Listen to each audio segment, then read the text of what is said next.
So I'm going to tell you a little story, and then we'll kind of get into this, and we'll try to involve you. And again, when you have your questions, please ask those as they come.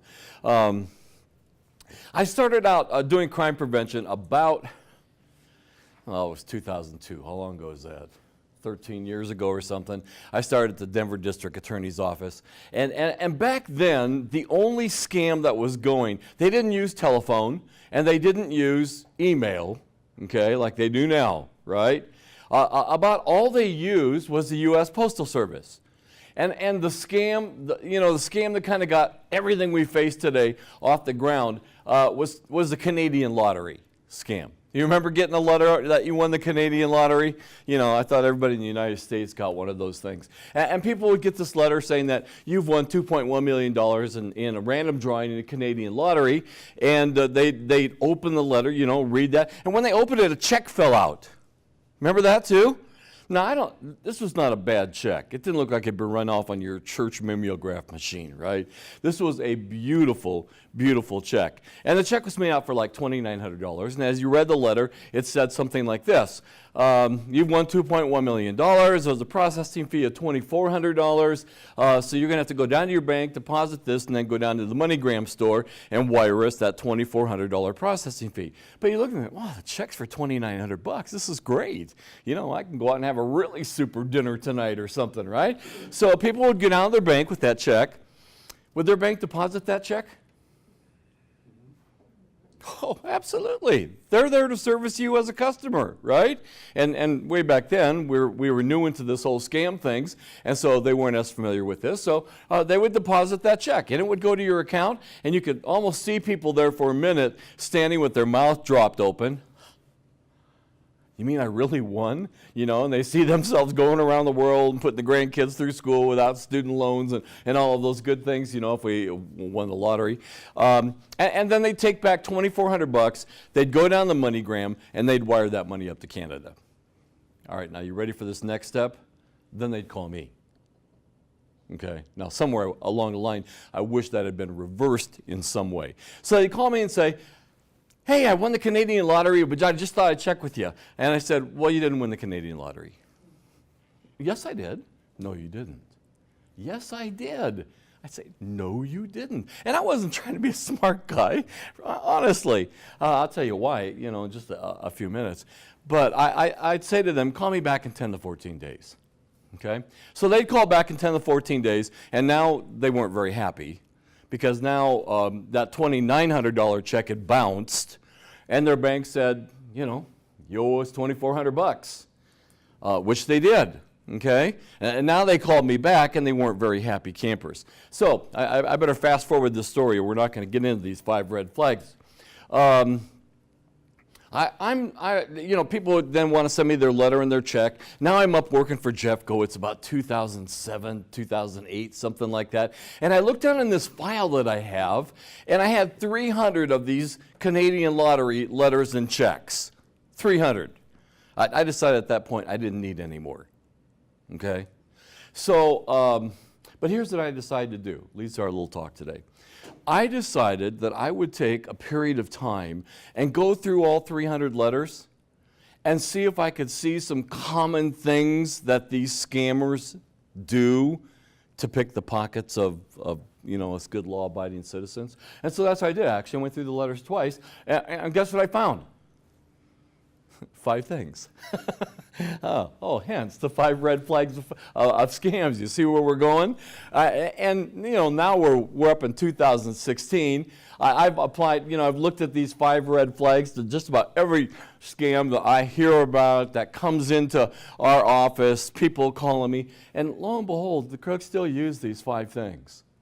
Okay, and there are things you're going to be familiar with. You're going to know that. But I'm going to tell you a couple stories to kind of cement them in your mind, and then I'm going to ask you for some help too. Is that okay?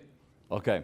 All right. Now, if you want to follow along, on next to the last page of the book, and while I'm going there, you can't do in today's world. You say, well, the district attorney's office, they're supported by taxes. We are. We're supported by county taxes. But you want to know something? You can't do what you want to do if you want to reach a lot of people without partners. Did you look at the back of your book? Oh, look who's there. Hey, you haven't seen this yet, have you? Yeah. Look at that. Prosperion partners with us. Did you know that? Because they care about older adults, because they care about people not becoming victims in the first place. And so they have helped us be able to print these books up, be able to put on some other events where we try to keep people safe. Is that cool or what? Come on, is that cool or what? Yeah, that's fantastic. So, Prosperion, thank you. Thank you. All right, did y'all find the red flags of scams on the last inside cover? All right, follow along as we go through these. Now, the one thing I got to remind you of, you all know this, our world has changed. It is not the same as it was, 15 years ago.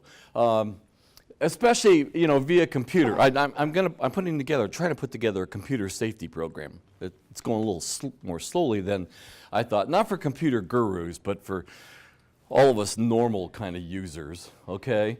But via computer, anyone can be anywhere, any sex, any age, and it's just like they're right next door to you. In fact, once in a while I do a little PowerPoint presentation, and I throw up on the wall a slide of the state of Colorado. And on one side of Colorado, I put the nation of Jamaica. And on the other side of Colorado, I put the nation of Nigeria, right? Because, when you get that email and you get that phone call, it's crystal clear, and they have a little bit of an accent, maybe Mon, it's just like they're next door to you, right? And for you ladies, guys won't be too interested, I don't think. But for you ladies, well, we've got a prosecutor in our office. He's mid-30s. He belongs on the cover of GQ magazine. Oh, we're filming this now too. Now I'm really going to be in trouble, right? He knows I'm saying this, but I've said to him, I want to take your picture, I want to blow it up, and then put it on one of those stick things and make a stick mask out of it, so I could come up to someone like you and say, "Hi, I know I'm a little bit younger than you, but I'll bet we could really be good friends by email, and I just love to start up a conversation." And look what you got behind that mask, an ugly old dude like me, right? Because in today's world, you can be anything, anywhere, any sex, any age, anything. Was talking to an older gentleman not very long ago who got scammed on a dating website. By the way, do you know what the fastest growing segment of users on dating websites are who? Seniors. Fastest growing segment. So he'd lost his wife. Now, he's feeling lonely. He gets on this dating website. And starts sending money off to somebody over in Malaysia. Yeah, I said to him on the phone, I said, he goes, "Well, she loves me." I said, "Yeah, if it's a she." I can't promise you it's a she, he, whatever. You're talking email halfway around the world, right? So we are in a different world today, all right? And these crooks know our vulnerabilities, and they are preying on them constantly. All right, so shall we dig in? 5 red flags. Here we go. Red flag number 1. They contacted you, you didn't contact them. That's easy, isn't it? That's the way it has to be. The email comes to you, you didn't solicit it. The phone call comes in at dinner time every night to you, you didn't solicit it, right? They contacted you, you did not contact them. It has to work that way, okay? Now, let me tell you a little principle that I hope you remember for the rest of your life. There is kind of a common agreement between legitimate business, like Prosperion, and government agencies that we will never contact you to solve, by email or phone, to solve consumer issues, especially where it might involve some kind of personal financial information. We just won't do that, okay? We'll find some other means. We'll send you a registered letter, something that you can check out. But, crooks don't do that. So I'll give you an example from our office. Most of you know that you have to show up for jury duty, right? You don't live in Jefferson. It's not in Jefferson, at Arapahoe or Denver. You got to show up for jury duty. Well, if you miss jury duty, we don't call you to say you missed jury duty. Did you know that? we issue a warrant for your arrest. And you'll find out about that next time Officer Friendly pulls you over because he went through a stop sign, and Officer Friendly says, oh yeah, there's also a warrant for your arrest out, okay? But we don't call you. We couldn't possibly do that. And the biggest reason why we don't call you is if we were going to reschedule your jury duty, we'd have to ask you for your social security number because it's tied to your voter records, and we will never do that. Because if we began doing that, wouldn't it give crooks and scammers just an open opportunity to imitate us? So, legitimate business, you're not going to have your credit card company and say, hi, we're calling because we want to offer you a lower interest rate. Are you kidding me? They want to bump that interest rate up, okay? So, one of the marks of scams is they contact you, you didn't contact them. That one's easy. All right, number 2, they always want secrecy and confidentiality. You see, they want to establish a conversation, whether it's via email or phone, that's exclusively them and you. They don't want anyone else intruding. I should have brought a letter this morning because I actually had someone send me a sweepstakes letter about a month ago. And this is kind of interesting. Right down at the bottom it said, you know, you've won this sweepstakes. Now get this part. But by federal and Colorado law, you're required to keep it confidential. Now, I can't say I know every Colorado law that's out there, but I know there's no Colorado law that says if you win a lottery, it's got to be kept confidential, right? But they want this conversation to be just between them and you, so they can begin spoon-feeding you the information and everything that they want you to know or to respond to. They'll say, you know, if you've got a partner in your life, they'll say, you can't tell your partner. Don't go down to Prosperion and tell your financial advisor. Don't go to your faith community and tell your clergy. You can't tell anyone. Because if you tell them, we're not going to give you the money because we haven't released the prize list yet. I always ask myself, how do they know if you've told anyone, right? But they always want to feed you these kinds of instructions. Let me tell you a story, illustrated. I was in the bank where the district attorney's office banks one day, and I was talking with the president. And while I was talking with her, in came a lady to the bank, and she says, oh, a lady just came in the bank. I needed to go out and talk to her. And I said, well, tell me a little about what's going on, you know. And so she told me, she said, well, she never comes in the bank. And 2 weeks ago, she came in twice and took out large amounts of cash. And last week, she came in twice and took out large amounts of cash. And last week, she wanted, the fourth time, she wanted $1,500. And I went over to her and said, I'm not going to give you $1,500 because you're an elderly lady and you might walk out of here and get robbed. And she looked there and said, it's my money. You better give it to me. She had to give it to her? Absolutely. Absolutely. Okay? So she went out and got her, and she brought her in the office. Now, my friend made a mistake in this sense. She introduced me as Cary from the district attorney's office. You know, saw the hair on the back of her neck stand up, and I could see her start squirming. She did not want to be there, right? But I said to her, I said, you know, my friend the president here said you've been coming in getting out large amounts of cash over the last couple of weeks, and you've never done that before. And she said, well, that's because I have a friend that has some serious medical issues, and I'm trying to help him. And I said, well, gosh, that's awfully kind of you. That's really nice, as a matter of fact. I said, how long have you known this friend? A month. I said, really? I said, where's your friend live? In Africa. Well, I looked at her and I said, ma'am, you're being scammed. This is a scammer. They're not going to stop asking. Well, I don't like the inference of that, she said. This conversation is done. And she got up and she went walking out, right?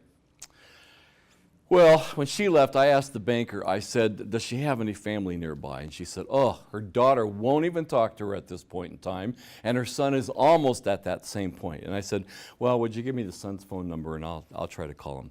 I got back to my office. I called the senior liaison officer in the city where she lived, and he said he would go out and talk with her. I called her son. Oh, he was so frustrated. He said, I've told my mother she's throwing money down a black hole. This is a crook.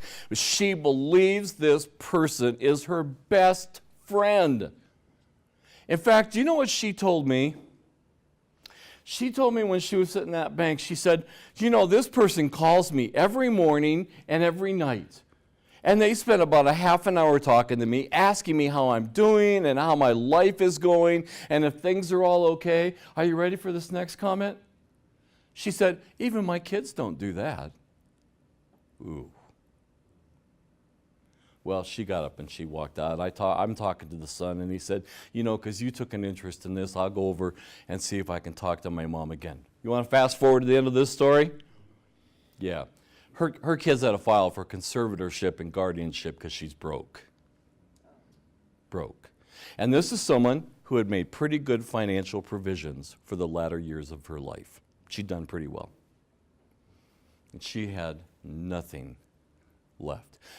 So I say to my audiences, and I really mean this, this is not an unkind statement, I don't know which was worse for her. The fact that she was broke, or the fact that the day she could not send another payment, she never got another phone call. It's pretty heartbreaking, okay? But this crook kept saying, you know, I'm the only one that cares about you. You know, the things we're talking about need to stay between the two of us, secrecy and confidentiality. Okay. By the way, we need your help. Remember I said that? So I want you all to raise your right hand. For some of you, the other right hand. Okay. I promise to help all district attorneys' offices get the word out about scams to every senior I know. Well, now, we got Prosperion, and the DA's office has some more partners. Okay, you're all deputized now. Because we have got to get this word out as far as we can get it. Do you know, on the front of your book is the Fraud Hotline. You're welcome to call it. I don't care where you live. 303-271-6980 is our Fraud Hotline. We get somewhere between 60 and 150 calls a month. Most of them at this point in time are about, you know, are from older adults that are even in the throes of a scam or identity theft. So I hear about it every day of my life, and I think that the calls to that phone number are just increasing. I think I'm getting 15 to 20 a day anyway, okay? This stuff's not going away, and we need help getting the word out. So wherever you go, if you have a bridge club where you meet with seniors, if you have a group down at your faith community where you meet with seniors, you know what I said one day? You know, the words come out of your mouth and then you regret them. One day I said, and when you go to Silver Streakers, I hope it's Silver Sneakers. Okay, but wherever you go, will you help, you know, get this word out for us? Okay, because we need your help. All right, number 3, real easy. They want urgency and immediacy. They want to give you the best news in the world. You just won $2.1 million. Or the worst news in the world. Hi, Grandma, it's me. Oh, is that you, Will? Yeah, Grandma, it's me, but you're not going to like this conversation. All right, I'll get this next piece. And Grandma, you've got to promise whatever you do, you won't call my parents and tell them about it. See, secrecy and confidentiality. But Grandma, I was down in Mexico and I was at a friend's wedding and I drank too much at the reception. And on the way home, I drove my rental car into a telephone pole. Grandma, I broke my nose. That's why I don't sound like myself. Got the bases covered, don't they? But Grandma, I'm in jail. It's awful. There are rats running around here. But the worst part is there's a group of Mexican national kids in this jail. They huddle over in the corner, and out loud they're saying they're going to kill me because they don't like Americans. They're going to beat me up, Grandma. I need $5,000 in the next 30 minutes, or I'm going to have to stay here 3 months. My attorney's going to call you. Bye. Click. And 5 minutes later, another phone call will come through, and it's a calmer voice. And this one will say, hi, I'm your grandson's attorney down here in Mexico. And I don't know how much he got to tell you, but he's in a really bad way. Okay? I mean, that jail, there are rodents running around. But most of all, there's a group of kids in there. They're saying they're going to kill your grandson. They're going to kill him. But I think I can bond him out if I can get $5,000 in the next half hour. Otherwise, he's going to have to stay there at least 3 months before he gets a court hearing. So here's where you send the money. And they'll be so kind to give you clear instructions on where to go and how to send. Go down to the MoneyGram store at Walmart, and they'll tell you how to send it off. It's just, I had an older lady one day on the phone tell me, she said, when they called, I said, I don't have $5,000. I could probably get $1,500. And the attorney said, well, I'll take that and I'll loan you the rest. So she went down to Walmart and wired $1,500. Okay? It is amazing how well they know our culture. First of all, how many of you have ever wired money? I've never wired money. I've never had an occasion to wire money. Okay? There's good news, by the way. You're the first audience I can tell this to. January 18th, the Federal Trade Commission had a regulation go into effect that says this: no commercial business or government can require you or even suggest that you make a payment for services via money wire transfer. Is that cool? So we hope that's going to maybe cut down on some of these folks going down to the MoneyGram store at Walmart. But they know our culture so well. They always want you to go to the MoneyGram store at Walmart. Why?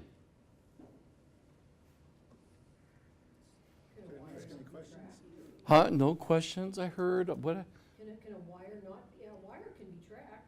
Oh, yeah, but you can't get it back because it's in Jamaica or China or Singapore or something like that. Oh, come on. They know you can be at a Walmart in 10 minutes. I don't care where you live here today. There's a Walmart 10 minutes from your house. I'm probably going to get in trouble now. I mean, they pop up like prairie dog holes, right?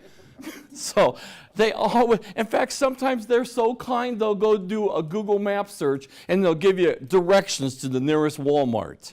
Isn't that great of them?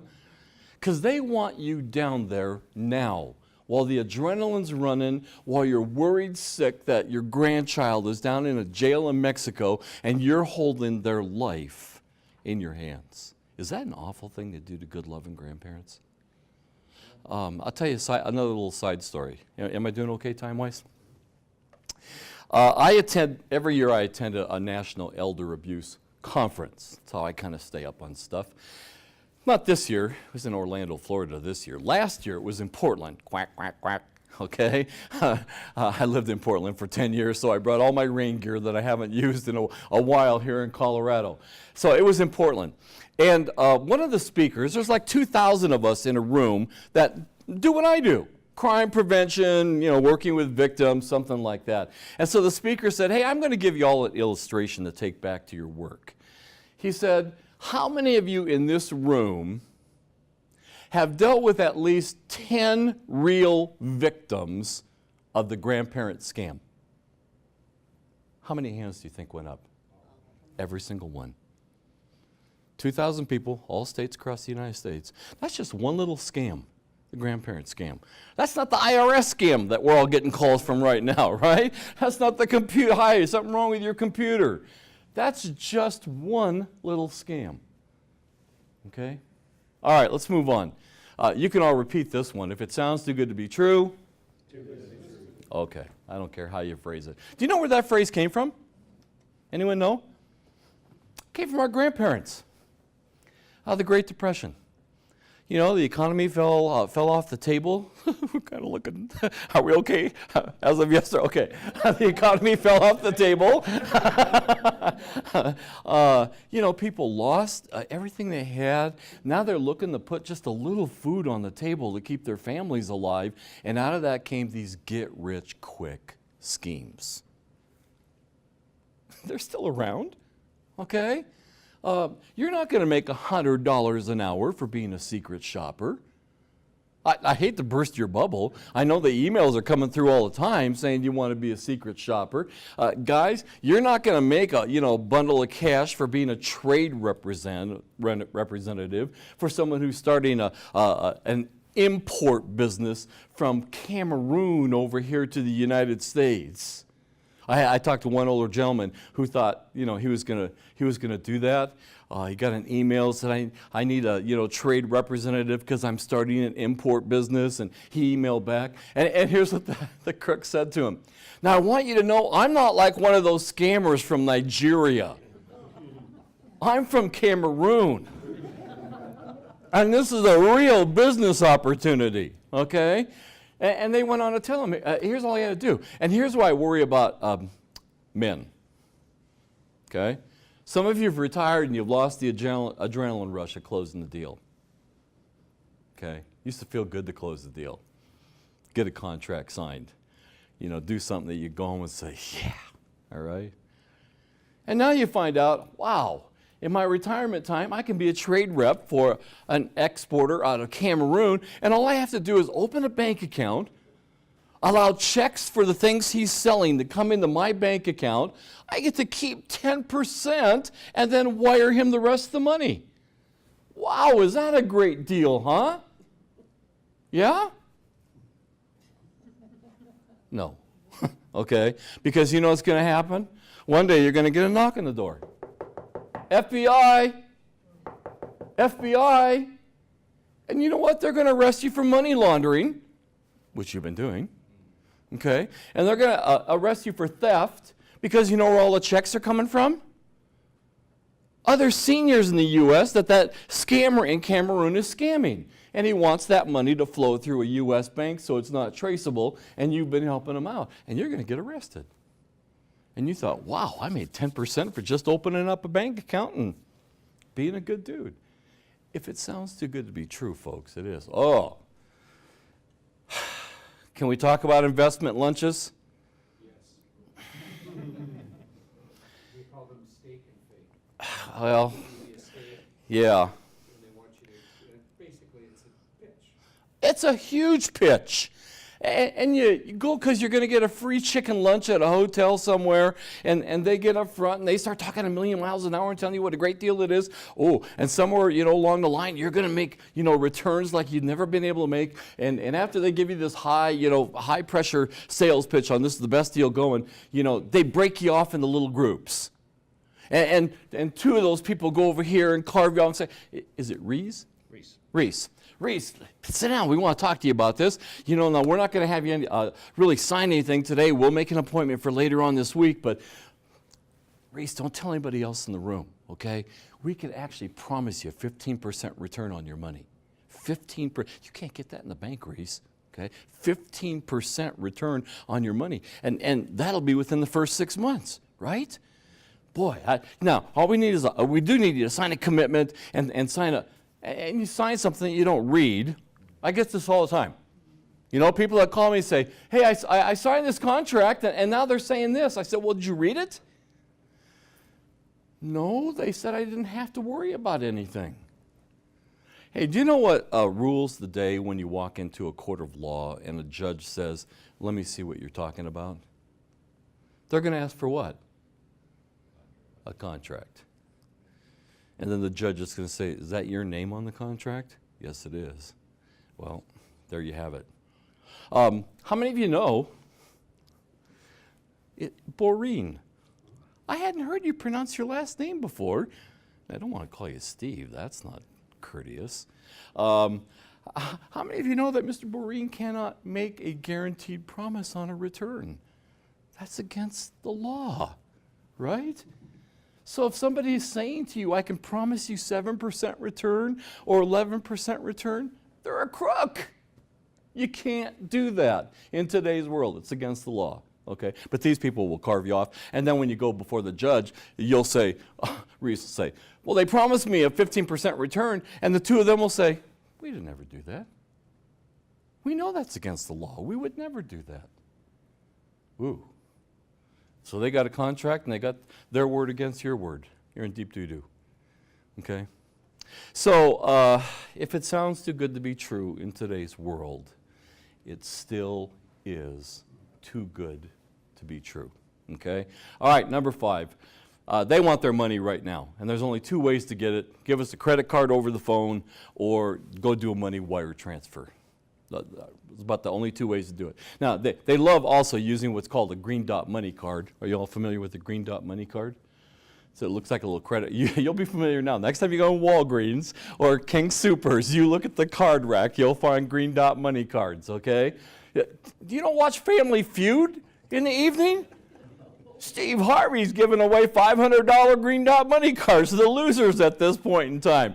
I hate green, oh, I shouldn't say that. I'm not a big fan of green dot money cards, because what the crook will say is, you know, put the money on that, come on home, and they'll walk you right through the instructions of how they can take the money right off that card. Isn't that great? So let me remind you of a couple things. I sometimes talk about this in my identity theft presentation, but I'll tell you about a couple right now that will protect you in terms of these scams, all right? Number one, and this is why when that guy called me when I worked for the Denver District Attorney's Office, and he said, I've won $2.1 million in the Canadian lottery, well, I could say right off the bat, no, you didn't. I wasn't being a smart aleck, honestly. I don't like that. It's because every foreign lottery, prize, or sweepstakes in the United States is illegal. Did you know that? Every foreign prize, lottery, or sweepstakes is illegal in the United States. So if they say you won a Canadian lottery, no, you didn't. It's illegal. If they say that you won the Jamaican Publishers Clearinghouse, it's illegal. If the Irish sweepstakes were around today, they went belly up years ago, okay, they would be illegal. So there's the first thing to listen for. You won the Mexican sweepstakes. No, you didn't. It's illegal to do that, all right? Here's number two.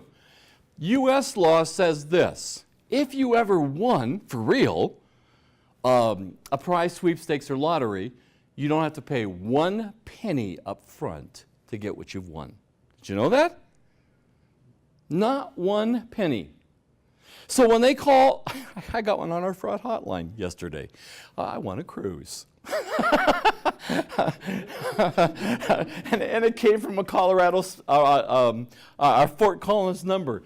You know, you've won a cruise, but you got to pay a $299 boarding fee. Whoop, that's illegal. Okay, that's illegal. If I won something, I won something. Yeah, anyone played the Publishers Clearinghouse?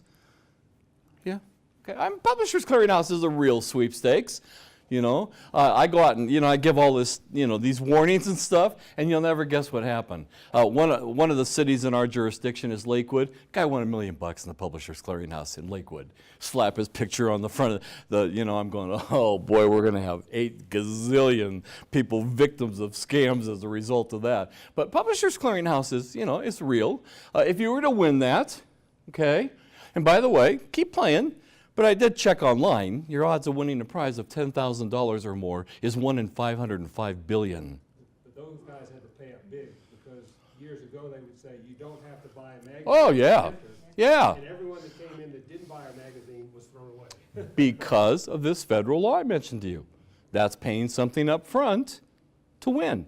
So they had to stop saying or even implying that buying a magazine subscription would up your chances. And that's why you never have to buy anything, pay anything to enter a sweepstakes. So, you know, Publishers Clearinghouse calls and says, wow, we need, you know, $299 to process your winnings. It's not Publishers Clearinghouse, okay? The other side of that, I hate to pick on you guys. You know, if you like playing Publishers Clearinghouse, I usually say, go out on a beautiful day like today, hold your hands up and say, may lightning strike me. Because you probably do have more chance of that than you do winning the Publishers Clearinghouse. So they want you to wire money, they want you to send money right away, they want a credit card, they want you to buy a green dot money card. They have to have the money in their hands. Now, I've kind of given you a little clue to something that I need to let you all know about, and that's what makes this so such a hard presentation. We can't do much about these scams. I work for a district attorney's office, right? We can't do much about these scams. Most of these scams, are coming from outside the United States. And you say, well, wait a second. I got a call from saying they were the FBI, and my caller ID said the area code was 202, Washington, D.C. Well, they call from outside the U.S. They route their calls through a U.S. area code and put these bulk calls through there. So when you look down at caller ID, it appears that it's coming from Washington, D.C. Well, how do they do that? How do they go through that? Is there They just buy a trunk line. You know, if you don't call that number back within 12 hours, it's already disconnected and they've moved on to another number. Yeah. Here's what I want to know. Uh-huh. I get calls every other night. Caller ID, it's my own phone number. It's your own phone number. I was going to ask if anyone's gotten that. It's me offering myself a cruise. Again. Well, When it says Arvada and they're in Jamaica, I can Yeah. figure that out, but how does my own? Well, here's that poor little crook down there in Jamaica, and he's called you 3 times before and you didn't answer. So he says to himself, I think I'll use my caller spoof to fake your caller ID, and I'll put in your name and number. I bet you'll answer then. It's like, wait, I'm here. How do I call myself? Yeah. So people answer. That's only going to work for so long, but it's working right now. I can tell you, when people see their own name and number, they answer because you're so stinking curious. All right? So is that some sort of spoofing software they use? Yeah, it's a spoofing software that they use. Okay, they could put in the district attorney's number and name in there if they wanted to. Okay, so we're back to that. You know, you can't believe anything. Not by telephone, by email. You can't believe anything. Okay, because they'll route emails through this elaborate system of different IP addresses that eventually go out of the country, and then they run these phone calls through. There was a very popular scam. I'm sure it was everywhere about computers. There's something wrong with your computer. Anyone in the room get that one? I mean, that one's really serious because I don't understand the technology of how they do this. But they can get in your computer, probably because you have, broadband service that runs over the phone line and your computer's on. So they'll call you and say, hi, this is Microsoft calling. We got a message that there's a problem with your computer. Now, how many of you use Word, Microsoft Word? We all do, okay? And if you've ever had a problem with Microsoft Word, it'll say, do you want to send a message to Microsoft? And they'll send a message off that kind of pinpoints what that problem is about. But remember what I said under my first point? Microsoft's not going to call you. Okay? They're not going to call you to fix that problem.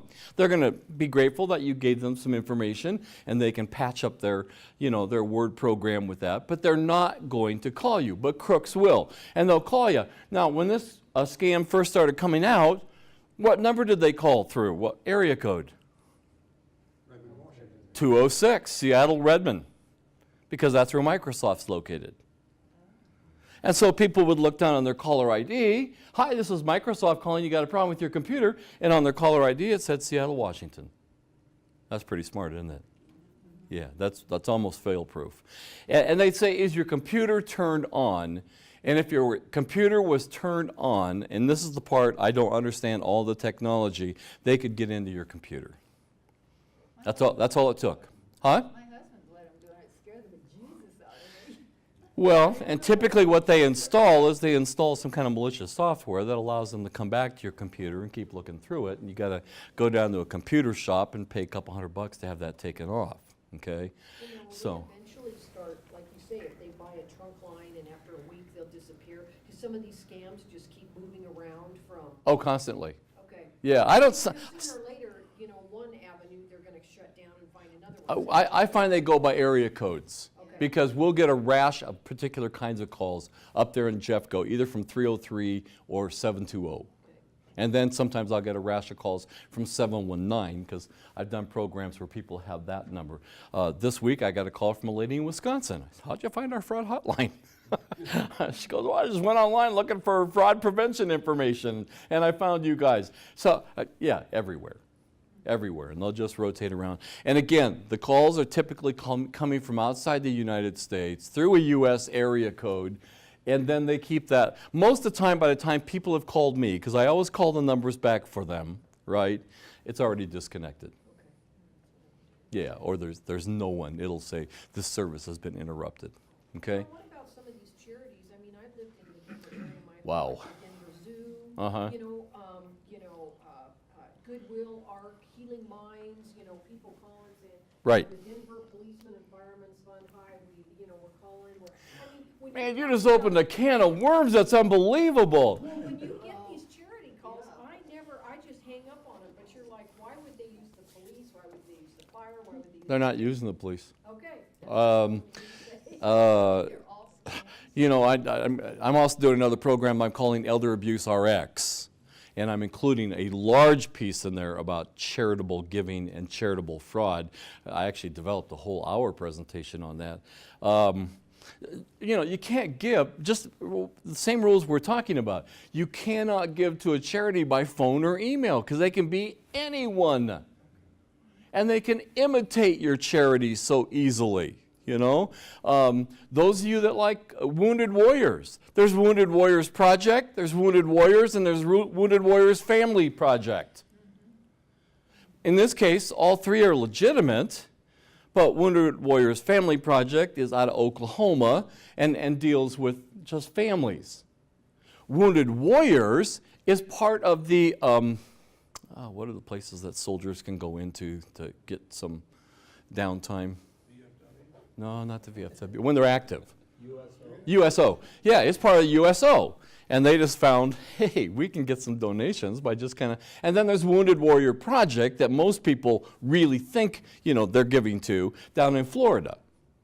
So you can't give by phone or by mail solicitation or email solicitation, because the sad fact in today's world, folks, is there's next to no government regulation of charities. A charity can raise, you know, for every dollar they raise, they can give a penny to the program they say they support, and there's nothing illegal about that. Yeah. You know about Charity Navigator? It's in my book. Give.org's in there, Charity Navigator's in there, and I got a third, because I've got a whole page in here on what we suggest to do, which is make a yearly charitable giving plan. You know, right after you've actually checked people out yourself. And for instance, I use give.org. That's run by the Better Business Bureau, and they check charities out. You can go there and there's a pie chart of how they use their money. How much goes to administration, how much goes to the actual project, how much goes to overhead, that kind of stuff. So, you know, you can check that out. Don't be shocked, okay? I think you remember years ago, Elizabeth Dole was the head of Red Cross. She was making $350,000 a year. You know, the head of Wounded Warriors Project makes $375,000. Okay. So, you know, but you can find that. At least you can get that information. Yeah. I really think that the scariest one that I've ever come across is the IRS fraud. I do too. That one has got so much, You know, downstream consequences, perceived downstream. Well, there's a couple of things with that one. Number one, I've never seen one so prevalent, last so long. I've been getting those calls for almost 2 years. Secondly, they're the first scam ever that will leave a message on your voice recorder. Most of them just use the robocall-ups, and as soon as they get a voice machine, they disconnect. Not the IRS scam. You know, you either get that lady recording or you'll get, you know, one of the guys with a foreign accent on calling. So I still probably get 2 calls a day on the IRS scam. And of course, the area codes, you know, change around, and people give it to me, and I call them. So here's the sad bottom line. I've got probably say 3 things, and I think we'll be done. Number one, the only message, this is not by via phone or email, the only message that any scammer pays attention to is this one: I'm not paying attention to you. The minute you pick up the phone, because your own name and number's on there, you're going to get another 3 to 4 calls. Because you sent the message, I paid attention to you. Okay? And in their mind, they can't make their money unless they get a live person. And so that means a phone pickup or an email response. I'll tell you, I have no letters left on the delete key on my computer. Okay, I hope you don't either. Just delete, delete, delete, delete, or you hit that little green arrow, you know, and you find out what is the true IP address of what's being sent to you. Okay, so I know this is terrible because the crooks have dictated my behavior. All my calls go to voicemail. Not in my office, but at home. All my calls go to voicemail. I can get back to my friends in 5-10 minutes. Yeah. So there is no way you can get rid of them? No. No. I'll give you a little something here in a second, but Well, there's also now a business where people do robocalling to see what phone numbers belong to people. sure they do. Then they turn around and sell those to the scammers. Absolutely. Your name's being If you sold pick all up- the If time. you pick up and hang up, they know there's a person there. Right, right. There's a little group. They won a contest by the Federal Trade Commission about 18 months ago on trying to stop robocalls. But it's really limited. It's only if you have what's called voice over internet protocol phone service. That means your phone service comes through, a cable line, not wireless, not landlined, okay? And it's called No Mo Robo. Isn't that good? No Mo Robo. And AT&T's VoIP service does this, and Verizon's VoIP service does this. CenturyLink does not. I can stop them all here. Well, sure you can. You just don't answer. Well, and you can block them. Yeah. But you can only block so many. Most phone companies will let you block like 25, and like I said, they're rotating these numbers all the time. So you can't answer. Okay? Now, I will give you a little something you can do. Okay? And I love it when this happens. In this book, you'll find a page where we kind of talk about these calls. It's on page 16. And I'll say to someone, these scammers can be mean and irritating. And if you pick up and say, I don't want to talk to you, and put it down, they'll call you back 3, 4, 5 times just to irritate the snot out of you, right?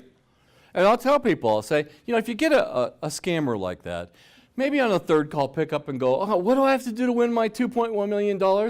Oh, I gotta go down to MoneyGram at Walmart and wire off $2,400. Okay, I'm gonna keep you on the line while I'm going out the door. Wait a second though. Wait, your call's starting to break up on me. Can you call me on my other line, 303-271-6980? Oh, 303-271-6980. Okay. And I don't, that's our fraud hotline. And when I answer it, I don't answer district attorney's office or fraud hotline. I always answer, I say, this is Cary, especially when I see another area code. I love talking to those guys. Because I'll talk to them for a while and say, now what was he wanting me to do? Oh, go down to MoneyGram and wire money. Okay, I'm on my way. Hang on there. And after I talk to him for about a minute, I'll go, have we got it? And the crook will go, what'd you say? I'll say, have we got it? He said, what are you talking about? And I said, well, this is the district attorney's office, and I got the FBI on the other line, and we're tracing this call. You're going to have someone at your office in about 5 minutes. Click. And you get erased off their list. That's why I want you to do that. You get erased off their list. Okay? You're welcome to do that. I love seeing those calls come in on the fraud hotline. Yeah. So Cary, two things. The most prevalent fraud that you see today, one or two examples. Okay. And then, are you familiar with Apple Pay? The use Yeah. of using your phone to make a transaction, Right. which protects your card, and it protects the merchant, it protects the processor. All right. Quick comments. What was the first one? Most prevalent. Yeah. I'm going to talk, I'll talk about a couple things. Apple Pay's okay. You're actually, my understanding, this is what I've been told, is that it is not a wireless transaction. I forget the name that they call for that transaction from. Don't you actually touch? Yeah, what you do, You touch. right. Yeah. Your phone identifies, you could not pay, I have Apple Pay, you could not use my phone to buy something at Whole Foods. Right. Because it needs my thumb. Well, that's because you got an i6. Unless this is your Jack Bauer. Yeah, I love i6s because your password is your thumb. And it's, But the transaction itself is different than wireless as well. So you have to remember that whenever you hear the word wireless, that means the connection is going to a satellite and coming down to a receiver. Okay? Now, someone's not going to sit outside your house and just wait for you typically to use your wireless service. But don't pay bills in a Starbucks. Okay? Because every crook, loves sitting in the corner of a Starbucks and having someone pull out their phone, and in a heartbeat they can, piggyback onto you and see what you're doing. So you got to be careful where you're using your wireless connection, because that's going to be sent to a satellite and it can be intercepted if someone sees you in process using it. Okay? Most prevalent scam, IRS without a doubt. And the bottom line, the reason that they disconnect these numbers after 10 hours or 12 hours is, number one, again, urgency and immediacy. They want to upset you with this serious talk about sending a deputy out this afternoon with a warrant for your arrest, and you're going to be in court if we don't hear from you. So this is Agent Brian, it was Brian Smith this week, I think. Give me a call back. And you call back, and Agent Smith, hopefully will hide his Jamaican accent and try to tell you what deep doo-doo you're in. But you don't want to go to court, right? So let's just settle this with a credit card over the phone.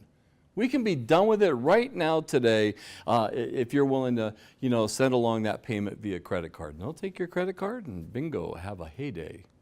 Okay? But it's all built on fear, urgency, immediacy. Okay? Right now.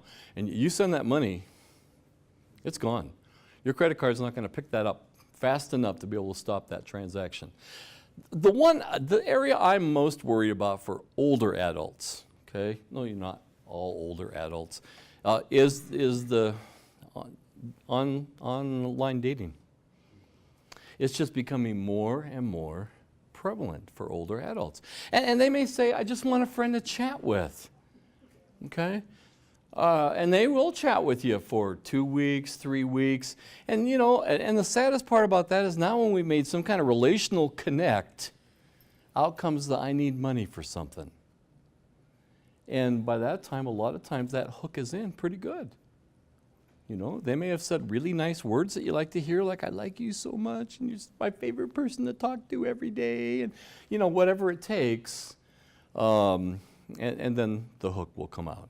The other thing I want to say is, for years and years, I said, crooks don't use technology. Well, now you know they are. They're spoofing your caller ID. So I'll end with this story because it's so sad. I had a gentleman call me one day, 86 years old, from a city in our jurisdiction. He said, I hate to tell you this, but I got caught up in a scam. I've sent money off about 3-4 times, and finally I realized it was a scam. And so when they called back, I said, I'm not sending you any more money because you're a scam. You're a crook. And they said, well, you better send us some more money because we know where you live. We've got agents there in your county, and we're going to send one out tonight at 6 o'clock to beat you up if you don't go down to MoneyGram and send us more money. So you may know where I live, but you don't have anybody here. You don't have that kind of information. Well, 86 years old, he didn't have a computer. What did they do?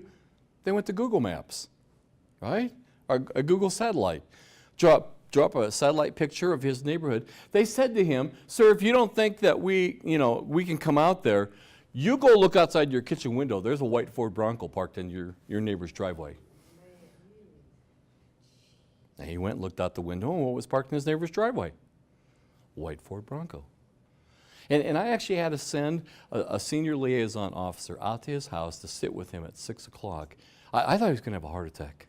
Seriously, he sounded so nervous over the phone, afraid these people were going to come beat him up. You're dealing with ruthless people who have no conscience that, unfortunately, for most of U.S. judicial regulations are untouchable. So, be safe. They prey on emotion. Oh my gosh, absolutely. Yep. So, Have you ever had scams come to your door? Have you ever had people report? I don't answer my door. Have you ever had a report of someone? Oh yeah, yeah. This Oh, is absolutely. this FBI. And there's a whole construction group of people, that we can't talk about today. So, hey, you have been very, very good. Thank you. I think we probably got I've got some extra books. I always want to give you out one of these little pocket wallets. I encourage people to carry their personal financial information in something like this and put it in a front pocket We'll talk about that in our identity theft one. So you're welcome to pick up one of these too. Thank you, Cary. Yeah.